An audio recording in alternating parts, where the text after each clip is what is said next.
Hi everyone, welcome back to A Creatively Crafted Life. This is Melanie, and today's Saturday. You know what that means? Another organization video. And this is going to be a little bit of a hodgepodge video. So now that my desk is done and I've got this extra space underneath here, I'm intending to use it for things like projects, but I also had a little bit of an idea. So right now my extra page kits container is sitting on this cart and I do not like that. This is my original page kit basket. So I would like them to be beside each other, and this cameo, I think, will fit right there. Now originally I included the cameo over here thinking I would use it more often if it was out. But to be honest, there's not enough clearance behind here, so I have to pull this out anyways, and I have to connect it to my computer because I couldn't get the Bluetooth to work. So I think it just makes more sense to place it here, have it plugged in, and then I can just pop it up and pop it right here when I'm ready to work. I think that's the idea that I'm going to go with. So that will move that over here and free up some of this cart. And then what I think I want to do is address that cart over there.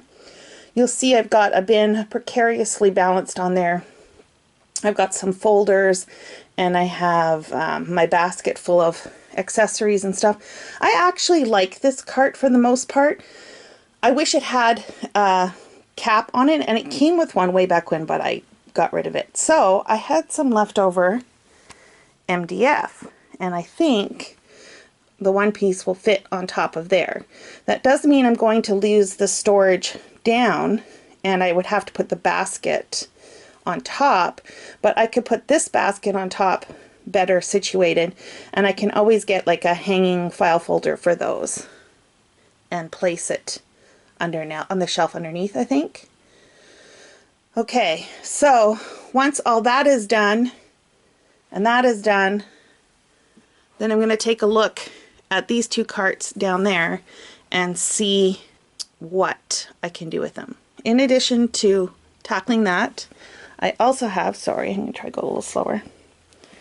I also have a box down there that contains more of these inserts, and I'm going to put them along the bottom. The thought is that I could put projects on there and also dry projects that I'm working on with mixed media.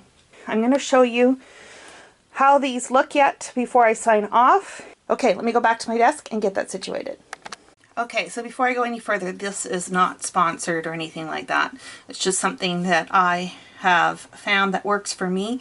But I'm going to tell you right now that these would be super easy to make if you had access to a few basic tools like a saw and a drill.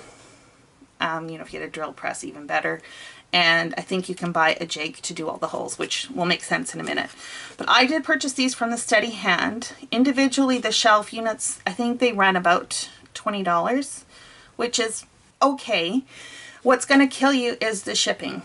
The shipping, because this is MDF, it is very, very heavy. So you are going to pay quite a bit for shipping. And for me, I don't want to invest in all the tools. I just don't have the space or capacity for it. I live in an apartment.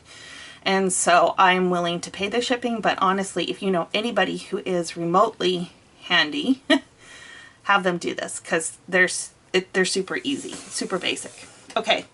So they come beautifully packaged, lots of stuffing, and they're always wrapped in some sort of paper wrapping.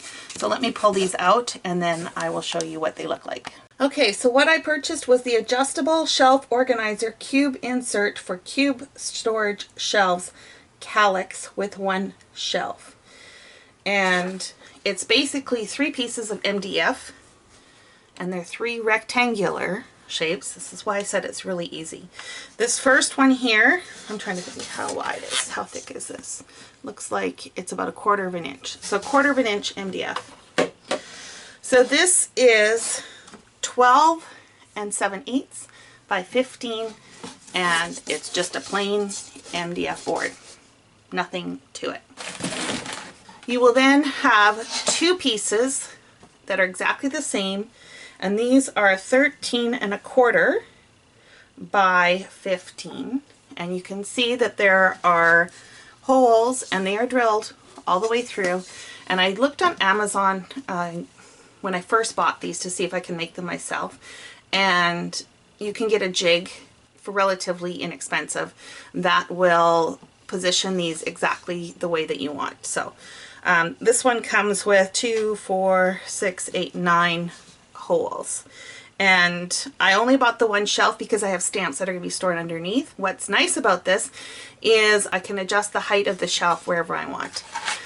They also included some of these pegs. I believe you can just buy these at like Home Depot or Lowe's. They're little shelf pegs that look like this. And basically what you're going to do is you're just going to pop them in on the same spot all the way in. These two will slide into your calyx units along the sides, and then of course the shelf will just fit inside on top of the peg. So it's going to look like the letter H. Now there is no backing on this, and so they do, you know, suggest that you have it against the wall, because they can slide, right? They can move back and the wall would act as a backer. To be honest, mine slide a little bit because they're not right up against the wall, but it's not a big deal. It really doesn't bother me. So anyways, I just wanted to show you, for those of you that have calyx units that are looking to maximize the vertical height in those cubes, it could be a really feasible option if you have someone who's a little bit handy. I mean, you can get an MDF board, I think, for under $30, a 4x8 sheet. So you can imagine how many you'd be able to make out of, how many of these shelves you'd be able to make out of that. So I think that is all I wanted to show you for today to get you started. Like I mentioned before, the challenge for this week is to tackle something that is absolutely driving you crazy. In my case, it's a combination of these just sitting around, so they need to be put in place, and my carts. Now I'm not expecting my carts to be completely addressed again. It's going to be one of these shuffle things, but I really would like to eliminate one cart, so I'm going to see if I can do that, or at least make a stab towards it. So be sure to check in. I usually post a midweek check-in at about Wednesday to see how I made out and what progress I made. And until then, happy organizing.